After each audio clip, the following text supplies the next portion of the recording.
ठीक है। How to measure the length. तो लेंथ मेजर करने के लिए क्या किया जाता है, देखो एक तो होता है, हमने कल देखा था कि एक बड़ा लेंथ और दूसरा होता है छोटा लेंथ कैसे मेजर करने का। तो उसके लिए बड़े लेंथ का जहां तक सवाल है, तो बड़े लेंथ मेजर करने के लिए हम पैरालैक्स मेथड यूज करते हैं, जैसे कल भी बताया था parallax method. What is this parallax method? देखो उसके लिए हमको एक ही चीज को दो अलग अलग पॉइंट से ऑब्जर्व करना होता है। सपोज ये सरफेस है अर्थ का, ठीक है, और ये है स्टार जो हमको ऑब्जर्व करना है। ठीक है, ये सपोज यहाँ पे बहुत दूर है वो स्टार या कोई भी प्लैनेट या मून है या कुछ भी है जो हमको ऑब्जर्व करना है, जिसका डिस्टेंस हमको ढूंढना है। तो हमको क्या करना होता है कि यहाँ पे अर्थ पे बैठ के हमको दो पॉइंट सिलेक्ट करने होते हैं। ये सपोज एक पॉइंट हम सिलेक्ट करते हैं, ए उसको बोल देते चलो, और दूसरा पॉइंट हमने चूज किया, बी उसको बोल दिया। ठीक है, अभी ए और बी के बीच में का जो डिस्टेंस है वो तो हम आराम से मेजर कर सकते हैं ना, क्योंकि वो तो अर्थ पे है, उसके लिए हमको ऊपर यहाँ पे जाने की जरूरत नहीं है। ठीक है, लेकिन अभी यहाँ पे क्या है ना कि हम एक टेलीस्कोप ले लेंगे, तो टेलीस्कोप को धीरे धीरे वर्टिकल से बेंड करते जाएंगे, और जैसे जैसे हम बेंड कर रहे हैं तो वो इस वर्टिकल के साथ या हॉरिजॉन्टल के साथ जो भी एंगल बनाता है वो एंगल हमको मेजर करके लेना होता है।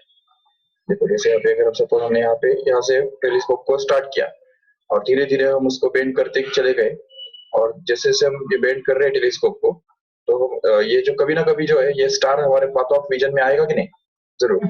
तो जैसे ये स्टार हमको दिखाई देने लगता है, तो उस टेलीस्कोप का जो एंगल है हॉरिजॉन्टल के साथ या वर्टिकल के साथ बना हुआ, वो हम नोट करके लेंगे। सपोज चलो हम ये एंगल जो है इसको अगर मेजर करके लेते हैं, और ये सपोज अल्फा है, ठीक है। And once we get that, we can see the same star from the other point, B suppose, and through the telescope. And suppose we'll go on bending this telescope more and more with the vertical, so far as this star will be there in the line of vision of this telescope. तो इस point से भी हमको telescope के अंदर ये star दिखना चाहिए। तो उसके लिए हम उसको टेलीस्कोप को धीरे धीरे इस तरह से बेंड करते जाते हैं। जैसे ये स्टार हमको दिखता है, तो उसका जो एंगल है इस हॉरिजॉन्टल के साथ या वर्टिकल के साथ भी मेजर कर सकते हैं, कोई प्रॉब्लम नहीं। तो उसको हम बोल देंगे बीटा। एंड बात ये है कि ये दोनों एंगल्स जो है ना, अल्फा और बीटा, इन दोनों को मेजर करके हम ये वाला एंगल निकाल सकते हैं। ये बहुत बड़ा सरप्राइज है, क्योंकि हम जानते हैं कि ट्राइंगल के तीनों एंगल्स का जो सम है वो कितना होता है, 90 डिग्री, 180 डिग्री होता है, 180, बराबर ना। तो इसलिए फिर यहाँ पे अगर alpha plus beta plus theta अगर 180 है, तो थीटा का वैल्यू फिर कितना होगा, 180 माइनस अल्फा माइनस बीटा होगा। बिल्कुल। तो ये जो फॉर्मूला है इसमें हमको अल्फा और बीटा यूज करके हमको थीटा निकालना होता है। तो once we get this theta, we can easily find out the distance। ये जो distance है इसको अगर हम बोल देते हैं सपोज d है, suppose capital D is going to be the distance of this planet from the earth। तो ये निकालने के लिए हम अभी अभी हमने जो देखा एंगल का जो फॉर्मूला, तो वो हम अप्लाई करेंगे। Angle is always equal to the arc upon radius. ठीक है, अब ये फॉर्मूला हमारे पास है, नो डाउट। तो एंगल के बदले हम डाल देंगे थीटा, जो कि ये ऊपर वाला थीटा, ये वाला। अभी ये थीटा का डेफिनेशन क्या होगा, उसके सामने वाला आर्क कौन सा है, तो आर्क तो ये है, बी है। अभी तुम कहेंगे ये बी तो कोई आर्क थोड़ी है, वो तो ट्रायंगल का तीसरा साइड है, स्ट्रेट है ना वो। बट इट डजंट मैटर, जैसा हमने अभी बताया कि एंगल जब छोटा होता है तो ये उससे कोई फर्क नहीं पड़ता कि ये जो बी है वो उसके सामने वाला जो साइड है वो कर्व्ड है या स्ट्रेट है। ये भले हमने स्ट्रेट अगर मेजर किया तभी भी वो चल जाएगा, क्योंकि उसमें ज्यादा फर्क नहीं रहने वाला है। It's going to be the same only. So that's why we can find out this angle theta by using this formula, that is theta is equal to b upon radius। कौन सा है यहाँ पे, ये जो कैपिटल D है वो D ही radius है। ये स्टैटिस्टिक्स लगा देते हैं। ठीक है, तो ये जो है कैपिटल D यहाँ पे हम डाल देंगे, तो जिससे हमको ये मिल जाएगा b इज इक्वल टू, नहीं हमको निकालना क्या है, d ना, तो d will be equal to b divided by theta, that's it. So using this, we can find out the capital D as a final distance between the L type route नहीं ले सकते, जोरट type का होता है। ठीक है, तो ये है, this is the method called as a parallax method to find out the distance of any distant object like planet और star from the surface of earth. Okay, अभी और एक मेथड है, देखो सपोज अगर हमको ये सपोज ये कोई ऑब्जेक्ट है और इस ऑब्जेक्ट का साइज हमको ढूंढना है। ठीक है, इस ऑब्जेक्ट का डिस्टेंस जो है वो तो हमने ढूंढ लिया, नो डाउट, ये डिस्टेंस हमको पता हो गया, चलो ठीक है, ये अर्थ से कितना दूर है वो पता है, लेकिन अभी इस ऑब्जेक्ट का साइज कितना है, ये डायमीटर कितना है, वो कैसे ढूंढेंगे? या अगर सपोज हमारे पास दो स्टार्स है या कोई भी दो पॉइंट्स है, उनके बीच में का डिस्टेंस कैसे ढूंढेंगे? तो ये डायमीटर्स वगैरह ढूंढने के लिए हम क्या करते हैं पता है क्या? उसके लिए भी फिर से पैरालैक्स मेथड यूज किया जाता है। देखो ये सपोज ये एक ऑब्जेक्ट है, इस तरह से हमको यहाँ से दिख रहा है, ये सरफेस अर्थ पे हम यहाँ पे खड़े हैं। ठीक है, यहाँ पे हम टेलीस्कोप लेके बैठे हैं। ठीक है, और अभी हमको क्या करना है, देखो सबसे पहले इस टेलीस्कोप को धीरे धीरे बेंड करना है ताकि हमको ये पॉइंट फोकस हो जाए। ये वाला पॉइंट दिख रहा है, ये उसको बोल देंगे, चलेगा ए। तो ए पॉइंट की तरफ हमको इस टेलीस्कोप को बेंड करना है ताकि ये ए पॉइंट हमको दिखाई दे। ठीक है, जैसे हम ये ए पॉइंट को देखते हैं तो वो एंगल हम नोट करके लेंगे। ठीक है, और इसके बाद फिर ये टेलीस्कोप को थोड़ा थोड़ा बेंड करेंगे, यहाँ से लेके यहाँ से इस तरफ इस तरफ इस तरफ, ऐसे करते करते ये वाला पॉइंट जो है लास्ट वाला पॉइंट, उसको हम बी बोल देंगे चाहिए तो। ये बी पॉइंट जब तक हमको दिखता है टेलीस्कोप में से, तब तक हम उसको घुमाते रह जाएंगे, इस टेलीस्कोप को धीरे धीरे बेंड करते जाएंगे।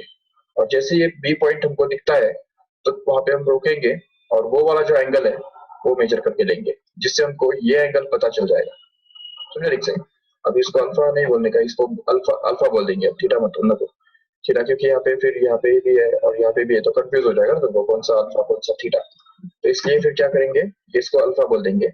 और ये जो डिस्टेंस है, ये जो डायमीटर है इस सन का या किसी भी ऑब्जेक्ट का, उसको हम बोल देंगे स्मॉल डी, जो कि हमको ढूंढना है। और ये जो कैपिटल डी है which is going to be the distance of that planet और star from the earth is going to be capital D, which is already found out by using this method here. ये वाला पहला वाला जो method है इसको use करके हमने ऑलरेडी कैपिटल डी को ढूंढ के रखा है, फाइंड आउट करके रखा है। ठीक है, अभी इसको हम यहाँ पे यूज करेंगे और अभी फिर से वही फॉर्मूला हम यूज करेंगे। देखो यहाँ पे क्या हमारा फॉर्मूला कहता है, angle is again is equal to the arc upon radius, correct है? तो यहाँ पे अगर एंगल के बदले हम डाल देंगे अल्फा, राइट, और आर्क के बदले क्या रखेंगे, ये जो कैपिटल डी है वो यहाँ पे आर्क बन गया, राइट, तो यहाँ पे डाल दिया डी, स्मॉल डी, और that is divided by radius.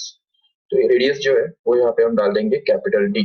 तो इससे हमको क्या मिलेगा, देखो capital small D can be found out to be equal to alpha into capital D.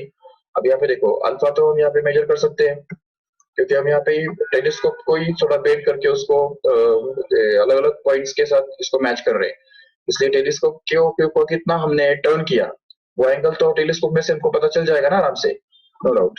Alpha मिल गया और कैपिटल डी तो हमने ऑलरेडी ढूंढ के रखा है इस वाले मेथड से, पहले वाले मेथड से। तो कैपिटल डी मिल गया, अल्फा मिल गया, और क्या चाहिए, इन दोनों को सिर्फ मल्टीप्लाई करेंगे ना तो इससे हमको डायरेक्ट स्मॉल डी मिल जाएगा। और स्मॉल डी क्या है यहाँ पे, it is going to be the distance or the diameter of this body here। तो उस बॉडी का जो डायमीटर है यहाँ पे वो हमको मिल रहा है इस तरह से, समझ सकते हैं आराम से कि ये जो वहां पे न जाके हमने इसका डायमीटर ढूंढ लिया। तो यहाँ पे इस सन का या किसी भी ऑब्जेक्ट का या मून का डायमीटर अगर हमको ढूंढना है तो उसके लिए हमको मून पे जाने की जरूरत नहीं है, सिर्फ उसका डिस्टेंस ढूंढ लिया कैपिटल डी, और इसके बाद ये अल्फा जो है वो हमने ढूंढ लिया और इन दोनों को मल्टीप्लाई कर दिया, हो गया हमारा काम। इससे हमको उसका डायमीटर मिल जाता है आराम से। ये मेथड समझ में आया ठीक से? This is again parallax method only, no doubt. चलो ठीक है, अभी नेक्स्ट जो है, नेक्स्ट हम देखेंगे another application of parallax method again. अच्छा, उसके लिए तुमको ये समझना होगा what is angstrom astronomical unit. तो पता है एस्ट्रोनॉमिकल यूनिट क्या होता है? Astronomical unit is going to be the distance between Earth and Sun. Remember, so distance between Earth and Sun is called as astronomical unit. Suppose this is the Sun. ये Sun है, उसमें से जो light निकलता है वो suppose यहाँ पे अर्थ पे आता है, तो ये अर्थ है सपोज, तो अर्थ और सन के बीच में जो डिस्टेंस है, इस डिस्टेंस को हम बोलते हैं एस्ट्रोनॉमिकल यूनिट, जो कि ऑलमोस्ट अबाउट 1.5 इंटू 11 मीटर के आसपास है। तो याद रखो इसे, it is the distance between the earth and sun, which is going to be simply 1.5 into 10⁻11 मीटर। ओके, तो ये डिस्टेंस यूज करके भी हम कई सारे कैलकुलेशंस करते हैं एस्ट्रोनॉमिकल यूनिट यूज करके। देखो, अगर सपोज कोई स्टार है, तो स्टार का अगर हम सपोज हमको डिस्टेंस निकालना है, मान लो कि ये स्टार है यहाँ पे और हम यहाँ पे अर्थ पे है, और अर्थ जो है वो सन के आसपास चक्कर काट रहा है, ये तो पता है तुमको। Suppose this is the sun and suppose this is the orbit of earth in which earth is revolving in a circular way like this। तो हम क्या करते, देखो एग्जाम में ये बहुत इंपॉर्टेंट है। सपोज हम यहाँ से यहाँ पे जब अर्थ आता है, तो उस समय हम इस टेलीस्कोप का जो एंगल है वो मेजर करते हैं, मतलब टेलीस्कोप यूज करके इस स्टार की तरफ देखते हैं। उस स्टार का जो पोजीशन है वो हम यहाँ पे मेजर करके लेते हैं, ठीक है। अब उसके बाद हम क्या करेंगे, देखो कि 6 महीने के बाद, पता है अभी 6 महीने के बाद अर्थ किधर जाएगा? नीचे, ऑब्वियसली नीचे जाएगा, आधा चक्कर काट चुका होगा ना वो, क्योंकि देखो क्या होता है कि एक पूरा सर्कल कंप्लीट करने के लिए अर्थ को कितना टाइम लगता है, एक साल लगता है, बराबर, 1 साल।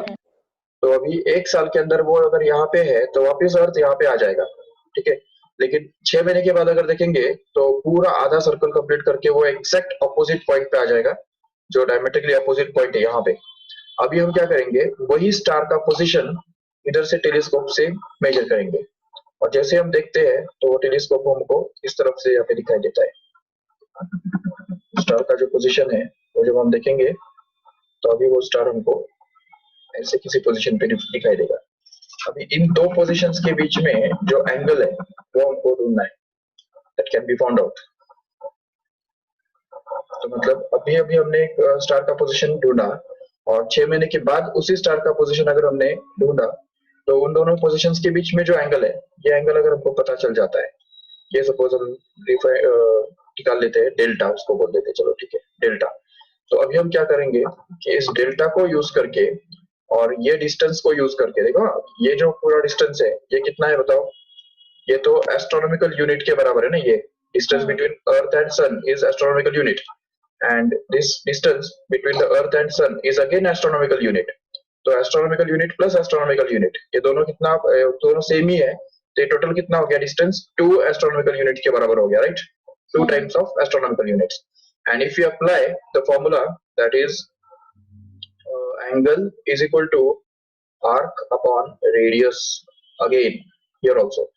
तो यहाँ पे भी अगर फिर से हमने ये फॉर्मूला अप्लाई किया, angle is equal to arc upon radius, तो हमको क्या मिलेगा, देखो एंगल मिलेगा delta which is going to be equal to arc which is going to be 2a, right है, ये 2a बन गया, and that is to be divided by radius. Radius मतलब क्या है यहाँ पे, दिस डिस्टेंस, एक्चुअली ये डिस्टेंस जो है उसको अगर हम सपोज r बोल देते हैं, तो ये यहाँ पे r बन जाएगा, and using this formula we can find out r। तो r निकालने के लिए क्या जरूरी है, 2a को डेल्टा से डिवाइड करना जरूरी है, बस खत्म। तो जैसे हम इस 2a को डेल्टा से डिवाइड कर देते हैं तो तुरंत हमको क्या मिल जाता है, r मिल जाता है, and r is going to be actually the distance of any star from the sun, that's it. So using this method again, this is again a parallax method only, ये भी एक तरह से पैरेलैक्स मेथड ही है, और ये parallax method use करके हम किसी भी स्टार का डिस्टेंस भी निकाल सकते हैं। वो पहले वाला जो मेथड था वो तो सिर्फ प्लैनेट जो होते हैं, प्लैनेट्स तो नजदीक होते हैं ना बहुत, लेकिन स्टार्स जो होते हैं, स्टार्स का डिस्टेंस बहुत ज्यादा होता है, प्लैनेट्स के कंपैरिजन में बहुत ज्यादा होता है। तो इसलिए फिर उनके स्टार्स का जो डिस्टेंस निकालने के लिए ये वाला इस टाइप का पैरेलैक्स मेथड यूज किया जाता है, जिसमें delta is going to be the angle made by the two positions which are separated by 6 months on earth, and astronomical unit is used here. Astronomical unit मतलब ही the distance between earth and sun, no doubt. तो using this formula you can find out the distance of any star from the sun. Remember. समझा ठीक से? Any doubt? No. So next will be the measurement of small lengths. अब ये छोटे distances या छोटा length कैसे measure करने का वो हम डिस्कस करेंगे बराबर.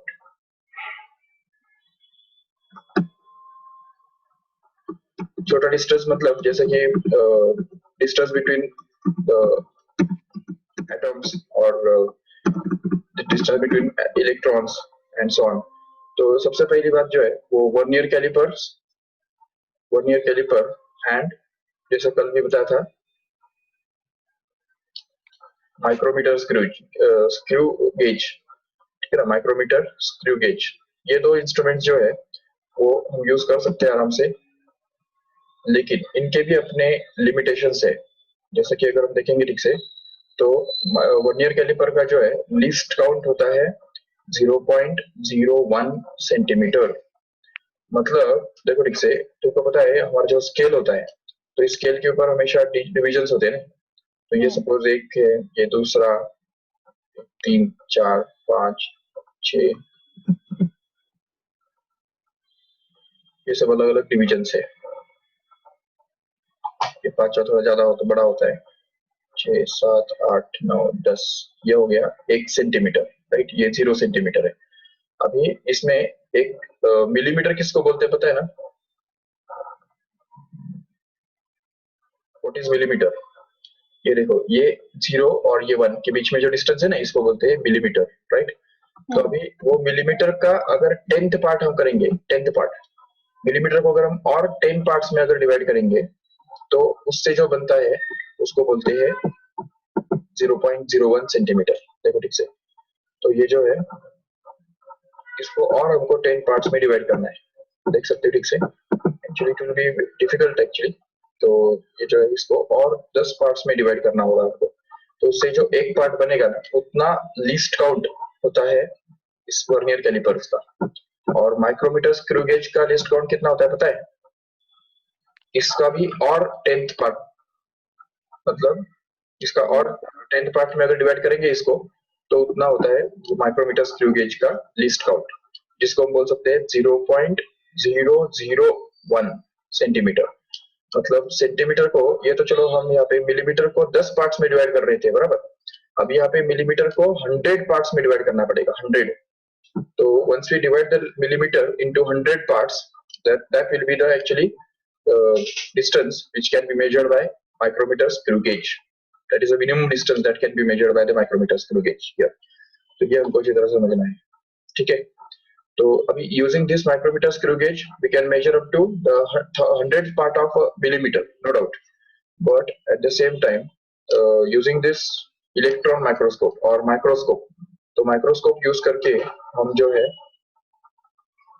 1000th पार्ट ऑफ मिलीमीटर मतलब 0.0001 सेंटीमीटर के बराबर का जो डिस्टेंस है वो भी मेजर कर सकते हैं आराम से, क्योंकि वो मैग्नीफाई करता है ना, बड़ा करके दिखाता है.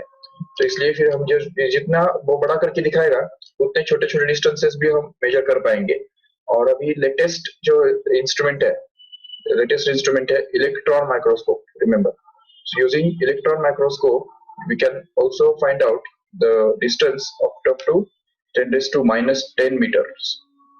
तो इलेक्ट्रॉन माइक्रोस्कोप यूज करके हम 10⁻⁻10 मीटर तक का डिस्टेंस जो है वो आराम से मेजर कर सकते हैं. तो सभी निकल क्रिस्टल्स वगैरह जो है वो कुछ स्टडी कर सकते हैं. और यूजिंग एक्सरे टेक्नोलॉजी, तो एक्सरे टेक्नोलॉजी जो है एक्सरेज को यूज करके भी हम बहुत सारे जो छोटे छोटे डिस्टेंसेस होते हैं या दो एटम्स के बीच में जो स्पेसिंग होता है वो हम निकाल सकते हैं आराम से, ठीक है. तो अभी इसके डिटेल में वो जाने की जरूरत नहीं है. Just you have to remember that the distances, small distances can be found out by using this electron microscope and X-ray technology and all this refined concepts, refined instruments like this, just like microscope, electron microscope and more refined microscopes, ठीक है, are invented day by day in order to find out the distances which are very small in size. तो चलो ठीक है, ये दूसरा part हो गया जिसके अंदर हमने मेजरमेंट ऑफ लेंथ देखा. जिसमें measurement of bigger lens and smaller lens, दोनों समझ में आया ठीक से? Bigger lens are measured by parallax method and smaller lens are measured by these complicated methods like X-ray technology and using electron microscope, microscopes, vernier calipers and micrometers, screw gauge. Remember. ठीक है, अभी हम देखेंगे the next topic in this chapter that is about measurement of time. देखो अभी time major कैसे करना।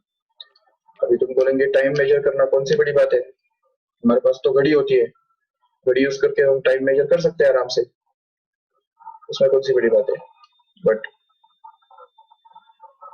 Problem ये है, देखो एक तो बहुत बड़े टाइम्स और दूसरा बहुत छोटे टाइम इंटरवल्स, कैसे मेजर करना।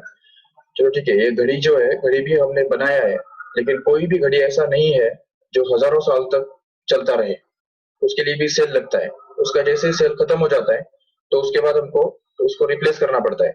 अभी ये सोचो कि अगर समझो एक घड़ी है, उसका सेल खत्म हो गया, अभी दूसरा सेल डालने से पहले बीच में जो टाइम निकल जाता है, वो टाइम का काउंटिंग हम कैसे करेंगे? समझ में आ रही बात? ठीक है, टाइम मेजरमेंट हम घड़ी से करते हैं, नो डाउट, ठीक है, लेकिन कोई भी जो घड़ी है वो सपोज एक यूनिवर्सल घड़ी हमने यहाँ पे बना के रखा है, ठीक है, लेकिन अगर वो यूनिवर्सल घड़ी के अंदर जो सेल डला हुआ है, जिस एनर्जी पे वो चलता है, तो वो सेल अगर खत्म हो गया या जो वो एनर्जी अगर खत्म हो गया, तो उसके लिए दूसरा एनर्जी का बंदोबस्त करने से बीच में जो टाइम निकल जाएगा वो हम कहाँ से काउंट करेंगे? वो तो काउंट ही नहीं कर पाएगा। तो ऐसा कोई घड़ी नहीं बना सकते हैं जो सालों साल चलता रहे, हजारों साल तक या लाखों करोड़ों साल तक चलता रहे। लेकिन अब ये देखो, टाइम का मेजरमेंट के लिए हम रेफरेंस क्या लेते हैं, तो एक फिक्स टाइम, ऐसा कोई भी फिक्स टाइम हमारे पास होना चाहिए जो कभी बदलने वाला नहीं है, बदलने वाला नहीं होना चाहिए। तो उसके लिए अर्थ का जो रोटेशन है वो यूज किया जाता है, रोटेशन ऑफ अर्थ, रिमेम्बर। तो अर्थ हमको पता है खुद के अबाउट भी घूमता है और सन के आसपास भी घूमता है, नो डाउट। और ये हमको पता है ऑलरेडी कि अर्थ को एक पूरा चक्कर खुद के अबाउट घूमने के लिए कितना टाइम लगता है, तो 24 आवर्स जो टाइम लगता है वो टाइम फिक्स्ड है। ऐसा कभी नहीं होता है कि अर्थ जो है आज सपोज 24 आवर्स का के अंदर घूम गया, कल फिर उसको 25 घंटे लगेंगे खुद के अबाउट घूमने के लिए, या फिर वो बढ़ता जाएगा या कम होगा, ऐसा कभी होने वाला नहीं है, नहीं होता है। तो इसलिए अर्थ का जो एक रोटेशन करने के लिए लगने वाला जो टाइम है वो इतना फिक्स्ड है, इतना कांस्टेंट है कि हम उसको टाइम मेजरमेंट के लिए यूज कर सकते हैं आराम से। तो टाइम को मेजर करने के लिए क्या रेफरेंस में लिया जाता है? कौन सा क्लॉक है? ऑटोमेटिक नेचुरल क्लॉक है। कोई घड़ी हो या ना हो, वो घड़ी पीछे पड़ गया, ये भी हमको कैसे पता चलेगा? क्योंकि अर्थ ऑलरेडी घूम रहा है सन के आसपास और इवन खुद के आसपास भी। तो जैसे जैसे वो घूमता जाता है तो वैसे वैसे टाइम जो है वो आगे बढ़ता जाता है। तो जैसे टाइम और घूमने का जो अर्थ का जो घूमना है, ये इन दोनों के बीच में बिल्कुल 1-1 करेस्पॉन्डेंस है, जिसकी वजह से हम अर्थ के घूमने का जो फिनोमेना है उसको टाइम काउंटिंग के लिए यूज कर सकते हैं आराम से। तो इसीलिए ये अर्थ का जो खुद के अबाउट घूमने का जो फिनोमेना है वो टाइम काउंटिंग के लिए यूज किया जाता है। और ये जो 24 आवर्स का जो टाइम है वो हम फिक्स्ड मान लेते हैं, तो उसके हिसाब से टाइम मेजर करते हैं। और उससे भी आगे जाके एक साल जो टाइम है, पूरा एक ड्यूरेशन ऑफ एन ईयर, तो वो मेजर करने के लिए हम क्या करते हैं, अर्थ जो है सन के आसपास जो घूमता है, तो सन के आसपास घूमने का उसका जो टाइम है वो हम यूज करते हैं, उसको 1 ईयर बोलते हैं, ठीक है। तो ये इस तरह से हम देख सकते हैं। लेकिन इसमें भी आगे चल के क्या है ना, चलो ठीक है, अभी एक 24 आवर्स जो है या 1 डे उसको बोलते हैं, तो दिन के हिसाब से मतलब डेज के हिसाब से हम मेजर कर ही सकते हैं। लेकिन हम कभी कभी टाइम जो है वो साल में भी मेजर करते हैं। लेकिन साल में जब हम मेजर करते हैं ना, तो उसमें थोड़ा एक गड़बड़ हो जाता है, क्योंकि हम समझते हैं कि 365 डेज मीन्स 1 ईयर, यही समझा जाता है कि नहीं। तो ये देखा जाता है कि 365 डेज मिलके 1 ईयर फॉर्म करते हैं, नो डाउट। लेकिन उसमें एक गड़बड़ ऐसा होता है कि अगर सपोज हम ये साल, बहुत साल जब गुजर जाते हैं, तो क्या होता है कि एग्जैक्टली 365 डेज माना 1 ईयर नहीं है। देखा जाता है कि अगर सपोज पूरा दिन एक 365 बार जब अर्थ घूमता है, तो एग्जैक्टली 1 ईयर कंप्लीट होता है, लेकिन एक्स्ट्रा भी थोड़ा थोड़ा है। जैसा देखा जाता है कि 365 डेज प्लस 6 आवर्स, जो है 6 आवर्स, उस 6 घंटा एक्स्ट्रा है, 6 घंटा एक्स्ट्रा। ठीक है, उसके कारण क्या होता है भाई, ठीक है, तो 6 आवर्स एक्स्ट्रा है, तो उसकी वजह से क्या होता है कि हर साल पूरे 365 डेज में एक 6 घंटा एक्स्ट्रा ऐड हो जाता है। अभी ऐसे 6 घंटे अगर हर साल में ऐड होते रहेंगे तो 4 साल के बाद क्या होगा, 4 साल के बाद ये 6 घंटे और 6 घंटे और 6 घंटे, 4 बार 6 घंटे को ऐड करो तो क्या बनेगा, 24 आवर्स बनेगा कि नहीं? हाँ। तो ठीक से, तो वो जो 24 आवर्स है वो एक्स्ट्रा काउंट हो जाते हैं, मतलब एक्चुअली एक्स्ट्रा काउंट करने पड़ते हैं हमको। नहीं तो अगर सपोज हर साल हम अगर 365 डेज मतलब 1 ईयर ऐसा अगर कंसिडर कर लेंगे तो वो 6 घंटा जो मिस हो गया उसका क्या करेंगे, वो तो काउंट ही नहीं हुआ। तो उसको काउंटिंग में लाने के लिए जो है ना, वो 24 आवर्स 4 साल के बाद एक लीप ईयर जो है बायो, ठीक है, लीप ईयर बोलते हैं, 4 लीप ईयर उसको बोलते हैं। पता है ना वो लीप ईयर मतलब क्या होता है, 4 साल के बाद आता है, बराबर। और 4 साल के अंदर 4 साल के बाद जो फरवरी का जो महीना है उसके अंदर 29 डेज होते हैं, 29 डेज, ठीक है, इंस्टेड ऑफ 28 डेज। बाकी सब साल में 28 डेज होते हैं फरवरी के अंदर, लेकिन जो एक ही साल आता है 4 साल के बाद जिसको लीप ईयर बोला जाता है, जब वहां पे 29 डेज होते हैं फरवरी के अंदर। तो अभी देखो इसमें, अभी फरवरी के 29 डेज में से ये एक दिन जो एक्स्ट्रा आ गया वो कहाँ से आया, समझा कैसे, कहाँ से आया एक दिन एक्स्ट्रा? ये जो हर साल के 6 घंटे थे, हर साल के 6 घंटे, बराबर, तो ऐसे 4 साल के 24 घंटे हो गए। और 24 घंटे मतलब क्या, एक दिन हो गया कि नहीं, एक दिन। तो वो दिन ही यहाँ पे 29 फरवरी होता है। उसको काउंटिंग प्रॉपर रखने के लिए हम ये करते हैं। अगर ये नहीं करेंगे तो क्या होगा, हमारा कैलकुलेशन पीछे पड़ता जाएगा, और जो है एक्चुअल अर्थ का जो रोटेशन का जो कैलकुलेशन है टाइम के बेस पे, वो आगे चला जाएगा अननेसेसरी। और इसी कैलकुलेशंस को गैलअप करने के लिए हम ये बात करते हैं, लीप ईयर का कंसेप्ट इंट्रोड्यूस करते हैं, याद रखने से। इससे भी आगे जाके और एक कंसेप्ट है जिसको लीप सेंचुरी कहा जाता है, तुमने नहीं सुना होगा। पता ऐसा है कि अब ये जो 6 घंटे मैंने बताया ना, 6 घंटे हर साल 6 घंटे एक्स्ट्रा आते हैं करके, वो 6 घंटे भी एग्जैक्ट 6 घंटे नहीं है, वो होते हैं 5 घंटे एंड 54 मिनट्स। मतलब इसमें भी 6 मिनट कम है, 6 घंटे को 6 मिनट कम है। अभी सोचो, अगर ये 6 मिनट कम है और हमने इसको 6 घंटे मान लिया, और 6 घंटे हर साल में के ऐड करके 24 आवर्स भी हमने ऐड कर लिए, तो हर साल ये 24 आवर्स ऐड होते ही चले जा रहे हैं। लेकिन अभी ये जो है वो 6 घंटे थे ही नहीं ना एक्चुअली, वो तो 6 मिनट कम थे। तो हर साल हम क्या कर रहे हैं, 6 मिनट एक्स्ट्रा ऐड कर रहे हैं। उसकी वजह से क्या होता है, 400 साल के बाद, हर 400 इयर्स के बाद एक दिन हमको काटना पड़ता है। 1 day has to be subtracted. एक दिन हमको 400 साल के बाद एक दिन काटना पड़ता है, डिडक्ट करना पड़ता है, और उसको बोलते हैं लीप सेंचुरी। वो लीप सेंचुरी कहलाता है। और ये लीप सेंचुरी जो है वो हमेशा 400 साल के बाद ही आता है। सपोज एक बार अगर आ गया तो उसके बाद डायरेक्ट 400 साल के बाद ही वो लीप सेंचुरी आएगा। इसके अंदर कैलेंडर के अंदर एक दिन जो है वो कम कर दिया जाता है, क्योंकि ये जो हर साल के जो 6 मिनट थे, वो 6 मिनट को हमको मैनेज करना होता है। तो वो जो एक्स्ट्रा काउंट हो गए, वो एक्चुअली उतना तो घूमा ही नहीं है ना, 6 मिनट घूमा ही नहीं है अर्थ। तो वो मैं कैलकुलेट करने के लिए ये जो है लीप सेंचुरी का कंसेप्ट इंट्रोड्यूस किया जाता है, और हर लीप सेंचुरी के बाद एक दिन कम करना पड़ता है। तो वो हम इस तरह से टाइम का काउंटिंग रखते हैं और टाइम को काउंट करते हैं फेब्रुवरी से। ये पता है जनवरी से। तो ये हो गया पूरा बड़े टाइम इंटरवल्स कैसे काउंट करने का, सेंचुरीज, ईयर्स। तो ये बड़े बड़े जो टाइम इंटरवल्स है वो काउंट करने के लिए हम क्या करेंगे, जो रोटेशन ऑफ अर्थ है वो रेफरेंस में ले लेंगे, और रिवॉल्यूशन ऑफ अर्थ जो है वो रेफरेंस में ले लेंगे, ठीक है। लेकिन अब यहाँ पे अगर छोटे इंटरवल्स जो होते हैं, छोटे इंटरवल्स, तो छोटे इंटरवल्स को मैनेज करने के लिए, मतलब अगर सपोज बहुत छोटा इंटरवल है, वो कैसे मेजर करेंगे?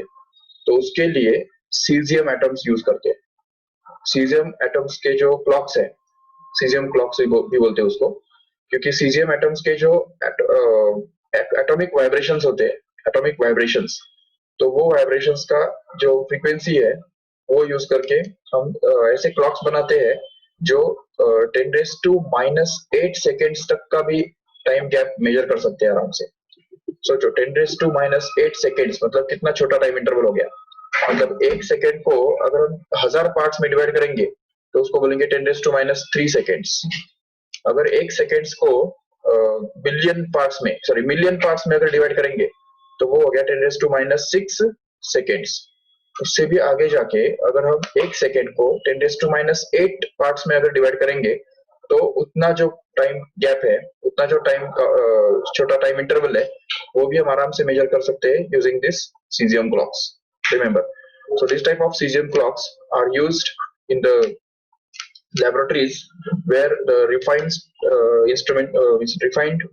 time counting or accurate time counting is needed, जहाँ पे हमको बहुत इंपॉर्टेंट टाइम काउंटिंग करना होता है या शार्प टाइम काउंटिंग करना होता है एक्यूरेटली, तो उसके लिए वहाँ पे सीजियम क्लॉक्स यूज करते हैं और उसके अंदर बिल्कुल भी एरर नहीं आता, बहुत बहुत वो एक्यूरेट होता है। तो इस टाइप के जो सीजियम क्लॉक्स है वो यूज करते हैं हम छोटे टाइम इंटरवल्स मेजर करने के लिए। तो ये हो गया टाइम, मेजरमेंट ऑफ टाइम, ठीक है। तो क्या क्या देखा हमने? एक तो मेजरमेंट ऑफ मास, दूसरा मेजरमेंट ऑफ लेंथ, तो तीसरा मेजरमेंट ऑफ टाइम।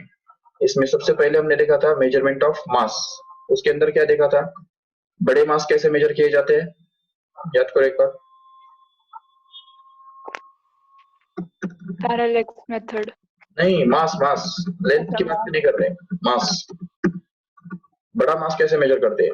बहुत बड़े बड़े मासेस जो होते हैं वो कैसे मेजर करने का? जैसे फॉर एग्जांपल अर्थ का mass, how will you find out the mass of earth?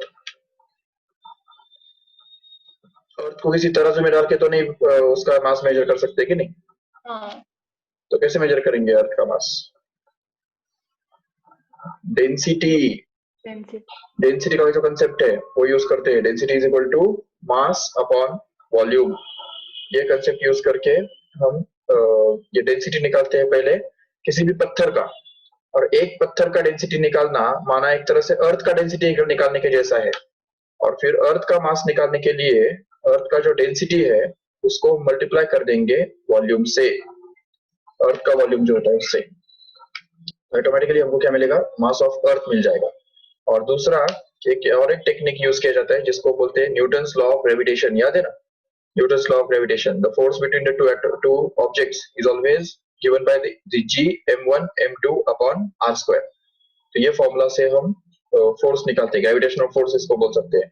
So by finding the gravitational force between the two objects and measuring the distance between them and universal gravitational constant which is already known, and measuring mass of one of objects, we can find out the mass of other object. Remember, अगर दो objects है जैसे सन और अर्थ, उसमें से अभी अर्थ का मास हमको पता है ऑलरेडी, तो using the mass of earth as m1 we can get the mass of sun and using this formula as a whole. तो ये टेक्निक यूज किया जाता है मास मेजर करने के लिए। और उसके बाद छोटा मास मेजर करने के लिए क्या बताया था, कौन सा टेक्निक यूज करते हैं? इलेक्ट्रोमास स्पेक्ट्रोस्कोप। याद करो, इलेक्ट्रोमास स्पेक्ट्रोस्कोप। तो ये जो इंस्ट्रूमेंट है तो वो यूज करके ही हम छोटे से छोटे जो मासेस जो है वो मेजर करते हैं।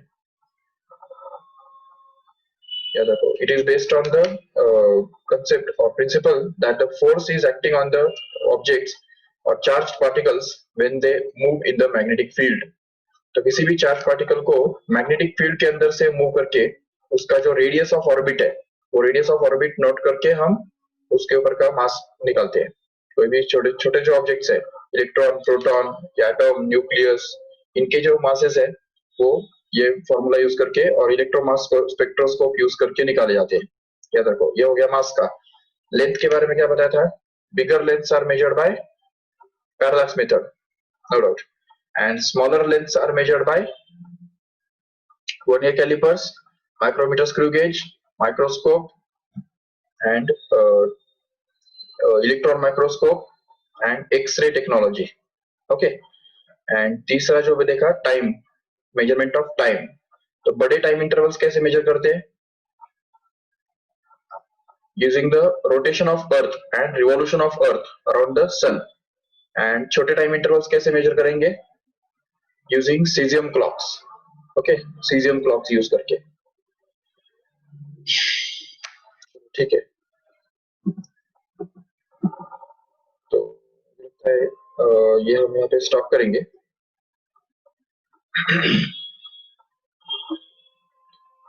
ओके, तो क्या देखा हमने आज? Measurement of length, time and mass. अच्छा, तुमने वीडियोस देखे? मैंने कुछ वीडियोस ऐप में डाले थे.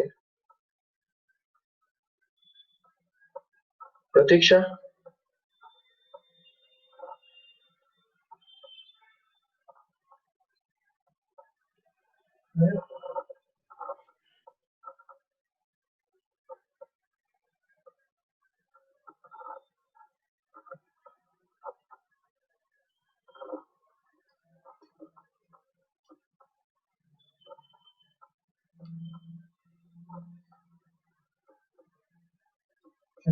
हाँ सर.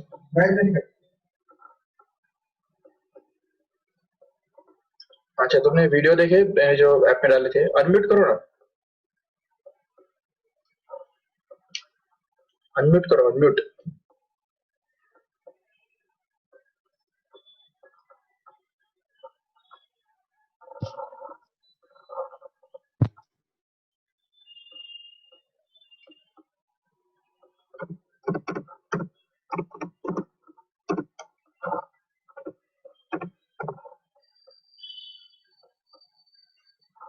माइक अनम्यूट करो, माइक.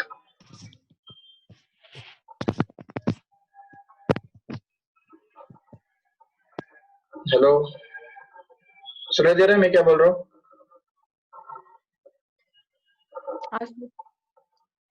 ओके, हाँ. अच्छा, माइक म्यूट करके बोलोगे तो मुझे कैसे सुनाई देगा? प्रतीक्षा, तुम भी माइक म्यूट अनम्यूट करो.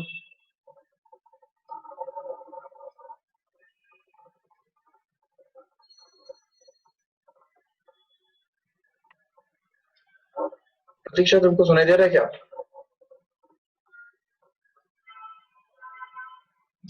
अच्छा, ठीक है. सनिका, तुम बताओ. हाँ सर. ओके, वीडियो देखा ना? हाँ. और मैंने एक पीडीएफ फाइल भी शेयर किया था, तो वो भी एक बार देख लो. ओपन तो हो रहा है ना प्रॉपर? हाँ. नहीं आ रहा है ना? नहीं, पर उसमें सिर्फ एक ही पीडीएफ था, मतलब पहले वाला.